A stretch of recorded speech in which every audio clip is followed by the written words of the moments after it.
ഈശോയിൽ ഏറ്റവും സ്നേഹം നിറഞ്ഞവരെ, വിശ്വാസ ജീവിത വഴികളിൽ എപ്പോഴും ശ്രദ്ധിക്കേണ്ട ഒരു പദം വീണ്ടും വചനം നമ്മളെ ഓർമ്മപ്പെടുത്തുന്നുണ്ട്. ജാഗരൂകത. മുന്നിലുള്ളത് എന്താണെന്ന് നിശ്ചയമില്ലാത്തിടത്തോളം ഒരു ശ്രദ്ധയുണ്ടായിരിക്കട്ടെ. എപ്പോഴെന്ത് സംഭവിക്കുമെന്ന് നിശ്ചയമില്ലാത്തൊരു ജീവിതമാണ് നമ്മുടേത്. അതുകൊണ്ട് തന്നെ ജീവിതത്തെ അതിൻ്റെ എല്ലാ നന്മയോടും കൂടി അഭിമുഖീകരിക്കുവാനുള്ള ശക്തി ഉണ്ടാവട്ടെ. അപ്രതീക്ഷിതമായത് പ്രതീക്ഷിക്കണമെന്നാണ് പഠിപ്പിക്കുന്നത്. യജമാനൻ എപ്പോൾ വരുമെന്ന് നിശ്ചയമില്ലെങ്കിലും നമ്മളെ പൂർണ്ണ വിശ്വാസത്തോടെ പരമേൽപ്പിച്ചിരിക്കുന്നവയ്ക്ക് കളങ്കം ചേർത്താതെ വിശ്വസ്തയോടെ ജീവിക്കുവാൻ നമുക്കുണ്ടാവേണ്ട വിളിയെക്കുറിച്ച് കൂടി ബോധ്യപ്പെടുത്തുന്നുണ്ട്. ആരും കാണുന്നില്ല എന്നതുകൊണ്ട് നമുക്ക് തോന്നിയതുപോലെ ജീവിക്കാൻ സാധിക്കുമെന്ന ചിന്തകളാണ് അബദ്ധം.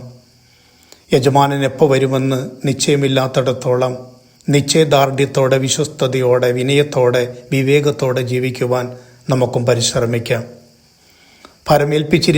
ഫലമേൽപ്പിച്ചിരിക്കുന്നത് നമ്മളതിൻ്റെ ഭാരമുള്ളവരാകുവാൻ വേണ്ടിയല്ല, ഭാഗ്യത്തോടെ കാണുവാൻ വേണ്ടിയാണ്. നമുക്ക് മുകളിൽ നമ്മെ ഭരിക്കുന്നൊരു യജമാനനുണ്ടെന്ന് ബോധ്യമുണ്ടാവട്ടെ. അതുകൊണ്ട് എല്ലാം എനിക്ക് തോന്നിയതുപോലെ ജീവിക്കാം, എൻ്റെ ഇഷ്ടം പോലെ ജീവിക്കാം എന്നതല്ല, എന്നിൽ നിന്ന് ദൈവം പ്രതീക്ഷിക്കുന്ന നന്മകൾക്ക് കളങ്കം ചേർത്താതെ ജീവിക്കാൻ കൂടി പരിശ്രമിക്കാം എന്ന് പഠിക്കുന്നതാണ് നല്ലത്. യജമാനൻ വരാൻ വൈകുമെന്ന് കരുതി മോശമായ എല്ലാ തരത്തിലെ പ്രവൃത്തികളിലേക്കും വഴുതി പോകുമ്പോഴും, ഉണർവില്ലാതെ ജീവിക്കുമ്പോഴും, ഉറക്കന്നടിച്ച് ജീവിക്കുമ്പോഴും, അശ്രദ്ധമായി ജീവിക്കുമ്പോഴും പെടുന്നനവെ സംഭവിക്കുന്ന ഒരുപാട് അനർത്ഥങ്ങൾക്ക് നാം ഉത്തരം പറയേണ്ടി വരും, ജീവിതം കൊടുക്കേണ്ടി വരും. അതുകൊണ്ട് ഏതൊരു കുഞ്ഞു കാര്യങ്ങളിലും ഒത്തിരി കൃത്യമായ കാഴ്ചപ്പാടുകളുണ്ടാവട്ടെ. കിട്ടിയ ജീവിതത്തെ അതിൻ്റെ നന്മയോടെ ആസ്വദിക്കുവാൻ, അനുഭവിക്കുവാൻ സാധ്യമാവട്ടെ. അശ്രദ്ധയാണ് പലപ്പോഴും ജീവിതത്തിൻ്റെ സർവനാശങ്ങൾക്കും കാരണമാകുന്നത്. ഒന്ന് കണ്ണു തുറന്ന് ശ്രദ്ധിച്ചിരുന്നെങ്കിൽ, ഒന്ന് ഉറക്കമൊഴിച്ച് കാത്തിരുന്നെങ്കിൽ ജീവിതമൊക്കെ എത്ര നല്ലതായി മാറപ്പെട്ടേണ്ടതാണ്. പലപ്പോഴും നമ്മുടെയൊക്കെ ജീവിതത്തിൽ ഇതുപോലെ ആരൊക്കെയോ കാത്തിരിക്കുന്നുണ്ടല്ലോ.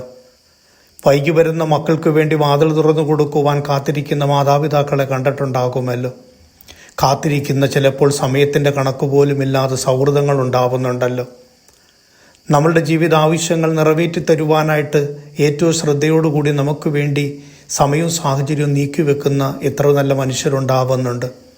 അവരൊക്കെ നമ്മളെ പഠിപ്പിക്കുന്നത് അർത്ഥപൂരിതമായൊരു ജീവിതത്തിൻ്റെ അവകാശികളാണെന്ന് തന്നെയാണ്. കാർക്കശ്യം കൊണ്ട് ജീവിതത്തെ കഠിനമാക്കണ്ട, കരുണ കൊണ്ട് ജീവിതത്തെ കുറച്ചുകൂടി കരുതലുള്ളതാക്കാം. കരഞ്ഞു തീർക്കേണ്ട ജീവിതമല്ലല്ലോ ജീവിതം. അതിൻ്റെ നന്മയോട് പുഞ്ചിരിച്ച് കടന്നു പോകാം. ഏത് സമയത്തും യജമാനൻ വരുമ്പോഴും വിളിക്കുമ്പോഴും ഉണർവുള്ള ദാസരെ പോലെ നമുക്കും ജീവിക്കാം. അപ്പോൾ നമുക്കുള്ള പ്രതിഫലം വലുതായിരിക്കുമെന്ന് എത്ര പ്രത്യാശയോടാണ് അവൻ പഠിപ്പിക്കുന്നത്. ഉദാസീനതയാണ് പലപ്പോഴും പല നഷ്ടങ്ങളുടെയും കാരണങ്ങൾ. അശ്രദ്ധയാണ് പല അപകടങ്ങളുടെയും കാരണങ്ങൾ.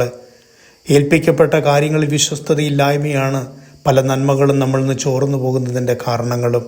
ദൈവം വിശ്വസ്തനാകയാൽ നമ്മളും വിശ്വസ്തരായിരിക്കുവാൻ ആ വിളി നമുക്കും കേൾക്കാം, ജീവിക്കാം.